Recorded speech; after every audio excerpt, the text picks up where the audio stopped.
What's up everyone and welcome back to NBA Talk. Today we have concerning footage of Luka's injury to Charles Barkley going off on the new generation of NBA players including Zion Williamson and much more. And before we start, make sure to leave a like on the video to help support the channel. Charles Barkley goes off on NBA players like Zion Williamson. Charles Barkley is not a fan of the current NBA landscape. When appearing on a podcast, he was asked what he thought of the NBA today, and let's just say he did not hold back. Here's what Charles Barkley had to say on the podcast, and if you want to check out the full podcast, link is in the description. I don't like the current landscape at all. Listen, man, we're not steel workers. Yeah. We're not teachers. We're not nurses. We're not somebody in the service. To make $30, $40, $50 million to play basketball 2 days in a row, if that's too much to ask, please tell me.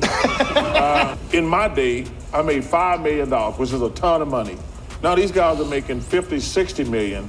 And I'm like, are y'all serious right now? Are y'all serious? Y'all can't play basketball 2 days in a row for $60 million? Yeah. I always tell these guys, because they talk about Zion's weight.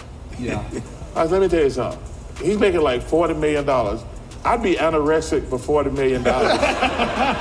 They'd be like, Charles is too skinny. And so stuff like that annoys me. Yeah. We're the luckiest people in the world to play a sport. Do you think Charles Barkley has a point? Are NBA players becoming too soft now that they can't even play back-to-back games while being paid over $40 to $50 million a year? He even talked about NBA players like Zion Williamson who aren't even able to stay healthy and in shape for more than half the year, and yet they're still being paid like they're playing the full season. How do you think the NBA can solve this issue? Tyler Herro reacts to Jimmy Butler situation. We have Miami Heat guard Tyler Herro reacting to the Jimmy Butler situation. Many of you already know what's going on with Butler, but here's a quick recap. Jimmy Butler has come out publicly and said he wants to be traded out of Miami because he has no joy on court playing with the team. When you say what your job is now, we're sort of not used to see you standing in the corner for extended periods like that. Is that a change in the team approach that has cast you that way?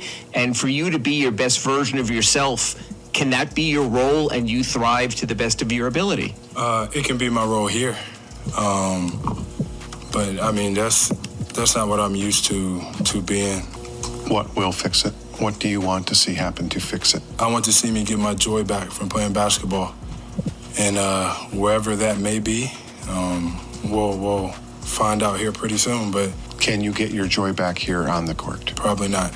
Because of his comments, Miami Heat decided to suspend Butler for 7 games and he will lose out on roughly $2.3 million for the missed games. Following the suspension, Miami Heat also posted this on their social media. We have suspended Jimmy Butler for 7 games for multiple instances of conduct detrimental to the team over the course of the season and particularly the last several weeks. Through his actions and statements, he has shown that he no longer wants to be part of this team. Jimmy Butler and his representatives have indicated that they wish to be traded, therefore, we will listen to offers. Recently, Tyler Herro also reacted to the situation during a post-game press conference after a horrible loss to the Utah Jazz without Butler, and this is what he had to say. How much did the emotion sort of play into this, and how much was this maybe feel a little bit different than a typical game?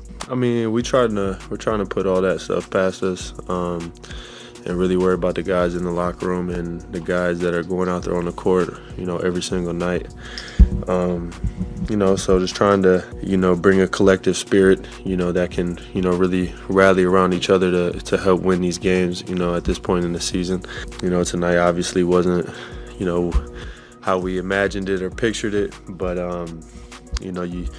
you try to put this one past you. Charles Barkley shared his opinion on why Jimmy Butler doesn't find joy on the court, and he's basically saying that it's a money issue. He's not going to pay Jimmy Butler. Jimmy Butler's upset. Jimmy has like a $55 million option for next year, but he wants an extension. Pat Riley let Dwayne Wade go past his prime. He's not going to pay Jimmy Butler. Jimmy's mad. This relationship is over because he's not going to get an extension. Plain and simple. So you see the joy is money related. That's what you 100%. Okay. Stephen A. Smith also reacted to the Jimmy Butler situation, and he had a little bit of a different take than Charles Barkley. Stephen A. Smith believes that Jimmy Butler wants to be on a title contention team, and Stephen A. Smith is basically trying to argue that Jimmy Butler knows that the Miami Heat aren't going to make the finals anytime soon, and that he's just trying to get out of this situation. Here's what Stephen A. Smith had to say. When you look at the Miami Heat, nobody has them in the championship equation. And when you listen to Jimmy Butler, what essentially is it that he is saying? I'll tell you what he's saying. He's saying we're not very good, and we're not going to compete for a championship. We're likely not better than the Milwaukee Bucks. We're probably not better than the New York Knicks. We definitely ain't better than the Cleveland Cavaliers, and we damn sure ain't better than the reigning defending NBA champion Boston Celtics. In other words, we have no chance at this particular juncture with the team that we presently have in this assembled. If you are the Miami Heat, you can be a bit salty for how Jimmy Butler has chosen to handle this, and we would all understand that. But respectfully, how wrong is he? When it comes to Jimmy Butler or the Jimmy Butler era in Miami, one could easily ask, what have you done for him lately? Why am I looking at a usage rate of 20.3% for the Miami Heat, which is the lowest on the team? Some dude named Haywood Highsmith has a higher usage rate than Jimmy Butler. How? It makes no sense. Tyler Herro can ball, but he shoots difficult shots at times, so his shot selections leaves a lot to be desired. Bam Adebayo can ball, but he's not that kind of a stud offensively. Jimmy Butler's the one that got you to 2 NBA finals in a 4 to 5 year period. And what has he been clamoring for over the last 3 summers or so? Help!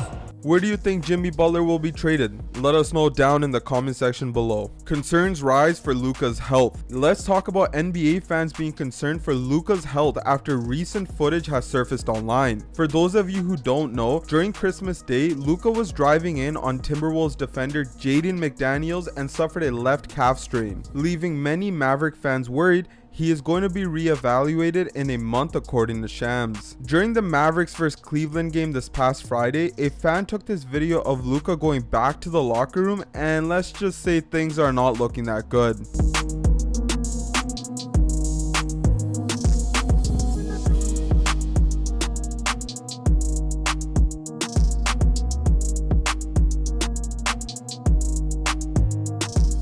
Now here are some reactions from the NBA community. Luka may not return until next season, and we have to begin accepting that reality. Holy it's that bad? I feel like shoving a brick down my throat. I don't deserve this. Was nice dreaming about the championship for a few weeks, but time to accept reality. Just scratch this season and concentrate on getting everyone fully fit for the next, cause we ain't getting anywhere this season. There's no way he's coming back in a month, and even if he does, he's gonna come back like a fat, and it'll take him months to get back to his original form. And with the way this team is playing without Luka, we're gonna probably miss the playoffs as well. Not everyone in the NBA community saw this as a bad sign. Many people have pointed out that this is normal protocol for his injury. But what do you guys think about this situation? Is this something to be concerned about, or will Luka come back fully healthy this season?